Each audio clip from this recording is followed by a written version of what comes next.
پیدا ہو۔ گفتگو کرتے وقت احتیاط برتی جائے، کسی کا دل نہ ٹوٹے، کسی کی دل آزاری نہ ہو۔ انسان اپنی صحبت سے ہی پہچانا جاتا ہے۔ اگر آپ کی صحبت اچھی ہے تو آپ اچھے ہوں گے۔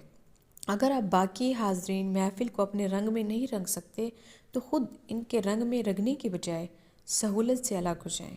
الگ ہو جانا اس لیے بھی ضروری ہے کہ کوئی اور آپ کو اس محفل میں دیکھ کر بے فکری سے شمولیت اختیار کرنے کے بارے میں نہ سوچے۔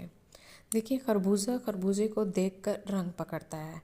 جو صرف عالموں کے محفل میں بیٹھتے ہیں تو ان کی بھی لوگ عزت کرتے ہیں۔